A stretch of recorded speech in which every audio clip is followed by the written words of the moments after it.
सखी का हो कैसन का बात बा हो। अरे सुना तुम्हें एक एक चीज बतावा तनी का बा हमरे सैया में बतावा।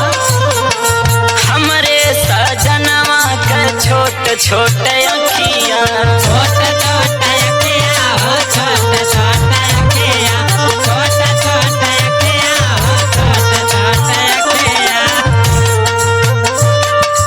बड़ा निक लगे सखी मीठ मीठ बतिया मीठ मीठ बतिया हो मीठ मीठ बतिया मीठ मीठ बतिया हो मीठ मीठ बतिया। हमरे सजनवा का छोट छोट अखियां बड़ा निक लगे सखी मीठ मीठ बतिया। अरे चाँद जैसन चमकेला चेहरा लीलार हो चाँद जैसन चमकेला चेहरा लीलार हो जुल्फिया में जान मारे राजा हमार हो जुल्फिया में जान मारे राजा हमार हो जुल्फिया में जान मारे राजा आए राजा हमार हे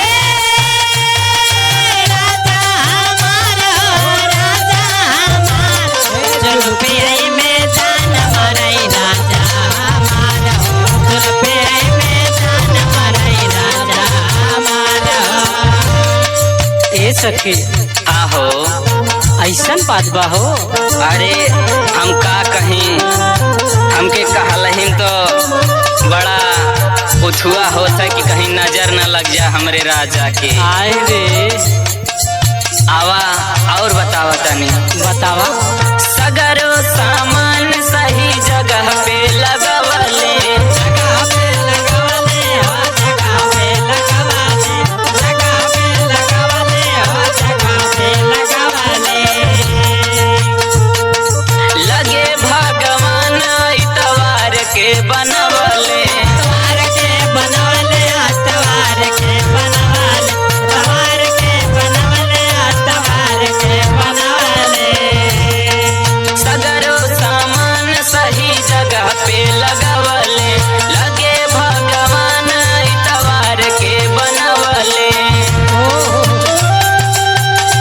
अरे देख के जुड़ाई जाला जियरा हमार हो देख के जुड़ाई जाला जियरा हमार हो जुल्फिया में जान मारे राजा हमार हो जुल्फिया में जान मारे राजा हमार हो जुल्फिया में जान मारे राजा हमार।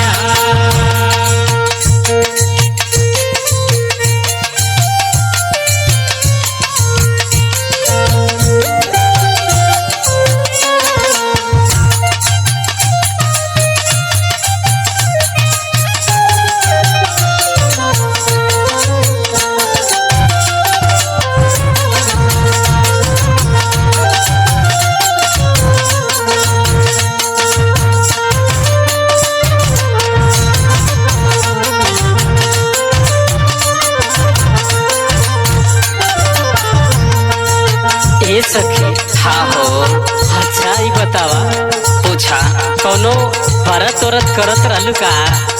आहो अच्छा हम शनिचर भुखत रहनी तबे हनुआ जैसन पा गईल हो। उहा त आवा आखिरी लाइन में तुमसे बतावत हई बतावा। और केहू से मत बतैहा अच्छा ना बताए भो। नहीं तो हमरे भतरा पे कौनो टोना कराए दे। अरे एकदम ना लक्ष्मण बोस से तो एकदम ना बताए। हाँ सुना सुनावा। स्वर्ग से सुंदर सखी उनकर दिल बा